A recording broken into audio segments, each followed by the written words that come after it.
Hello friends, இது அரைக்கீரை. நான் அங்கங்கே ஒவ்வொரு டெய்லி ஒரு கீரை அறுவடை பண்ணுறதுக்கு அங்கங்கே நான் கீரை நட்டு வைப்பேன். இந்த க்ரோபேக் ஃப்ரீயாக இருந்ததுன்னா இதில் விதைச்சி போட்டேன். சூப்பராக வந்திருக்கு.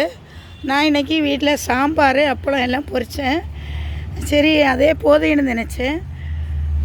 வீட்டில் எங்கள் ஹஸ்பண்டு இன்றைக்கி ஆஃபீஸுக்கு போகிறேன், எங்கள் மகளும் போகிறேன்னு சொன்னால் சரி ஒரு பொரியல் வைக்கணுமேனு இதை எடுக்க வந்திருக்கேன். அரைக்கீரை. நேற்றைக்கு நான் ரெட் கீரை எடுத்தேன்.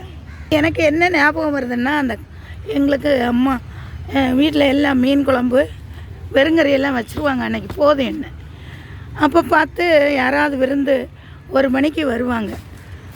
இப்போது உடனே ஓடி போயிட்டு எங்கள் வீட்டில் இருக்கக்கூடிய முருங்கைக்கீரை, சரி இதே மாதிரி சிகப்பு கீரை இருக்கும். அம்மா சிவப்பு கீரை தான் யூஸ் பண்ணுவோம். கீரை எடுத்துகிட்டு வந்து ஏதோ ஒரு பொரியல் அவியல் இருக்கணும்.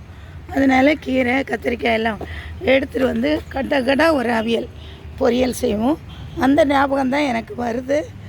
பாருங்கள், நம்ம உடனே தோட்டத்துலேருந்து எடுத்து அறுவடை பண்ணி செய்ய போகிறேன். அவசரத்துக்கு யூஸ் ஆகுது. அந்த மாடித்தோட்டம் எப்போதும் அவசரத்துக்கு யூஸ் ஆகும். எப்போதும் ஒரு கீரை காய் எதுவும் கிடச்சிட்டு தான் இருக்கும். நமக்கு இன்றைக்கி இது போதும்.